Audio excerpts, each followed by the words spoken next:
where he misses the chance. McAllister could have gone off, you know, and you just think, is it? Is it? Is it? Yeah, is it? Well, Allison made two great saves as well, by the way. Yeah, two great saves. So, I was just going to mention Ali. Sorry, Beck, go on. No, I was just going to mention Ali, but we'll go with what Jason says in terms of it's fine margins sometimes, isn't it? Because if that Cliver chance goes in, you're looking at a very different picture. Very much so, but that's what this game's all about, and Liverpool capitalised upon that. He should have scored the guy. He'll know that, and I'm sure he won't want to look at that again. But as you say, fine margins.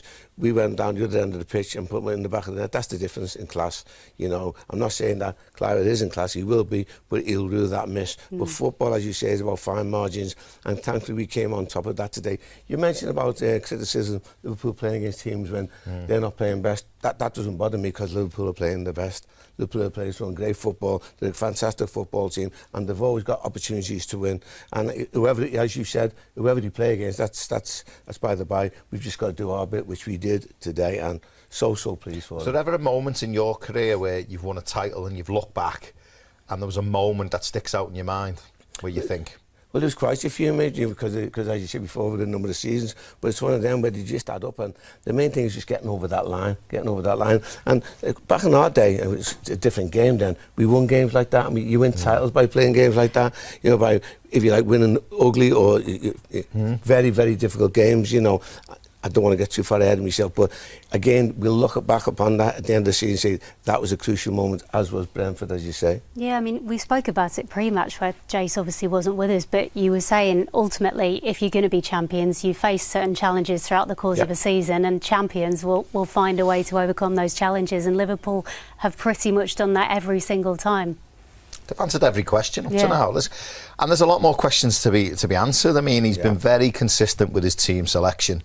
And as Sammy will tell you, when you get to that like sort of early April and the games start coming thick and fast over that Easter period, your squad is stretched. You know, you're looking at suspensions, you're looking at injuries, fatigue sets in, you're starting to go deep into the squad then, you'd have to make changes. And you know what, you have to, again, at the risk of repeating myself, Beck, we say it every time you invite me on, look at the impact that the changes made when he's been good, Annie, with his his selections have been fantastic, his substitutions have been fantastic, but give credit to the boys as well when they come on. Bradley comes on to the injury, Nunes, Curtis Jones come on, and a big part to play. I thought he was terrific.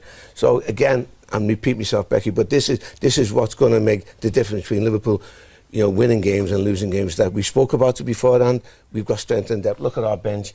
And not only at the end of it, when they come on, they have a massive impact in the outcome of the game, which for any coach or manager is crucial. The McAllister decision would have been a difficult one for him, because he would have been looking at that, not wanting to take him off. Because he's the player who dictates the tempo, he gets on it, he slows it down, he sees a pass.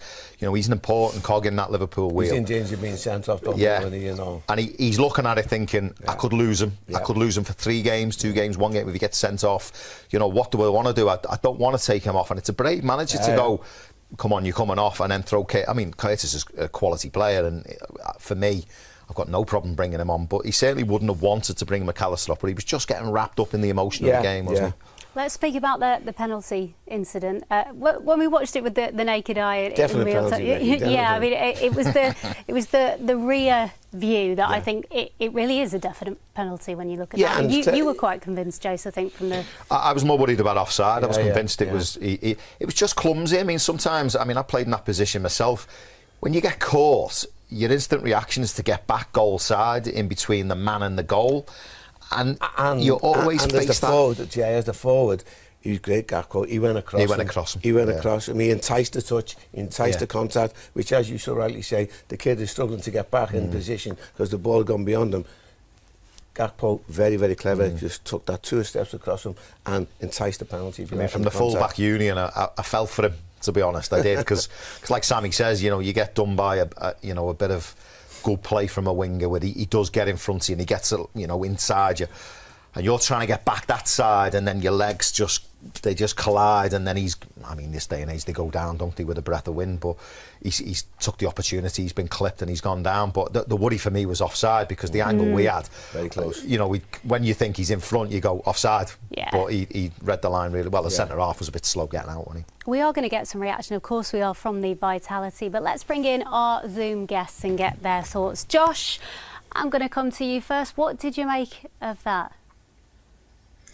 It was roughly what I expected, to be fair. I thought it'd be, you know, a bit of an end-to-end affair. I thought it'd be a bit chaotic, two really attacking sides, two really youthful sides as well, full of energy and things.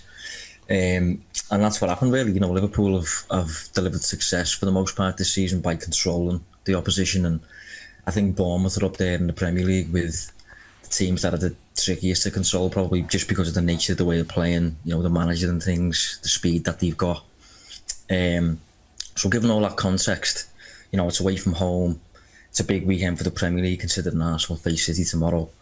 You know, I thought Liverpool dealt with what they had in front of them really well this weekend, and putting the pressure on Arsenal, getting a win, getting a clean sheet as well somehow. I thought Allison was brilliant. But yeah, I mean, we take that every day of the week. I thought this was going to be a difficult game. I thought we might have escaped here with a draw or something going into it, to be honest. So to come out with a win, clean sheet, nice gap between first and second, that'll do. Josh, it was a very difficult game, as you say. Who would you say out of all that? Help me and Jason out if you don't mind, please, mate. Because who would you say would be our man of the match there today? Because it was a team effort, wasn't it? But did any one person stand out for you? To be honest, I think I'd lean towards two.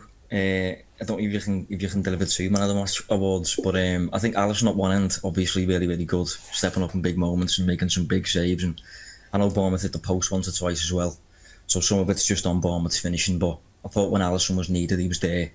And then at the other end, I mean, around the time Salah scored that second goal, the game is kind of drifting a little bit towards Bournemouth's way, and you could argue we scored that goal against the run of play. So for Salah to deliver with a moment like that, just give you that 2-goal cushion, I felt like Bournemouth's head, you know, the crowd and things like that dropped a little bit after that.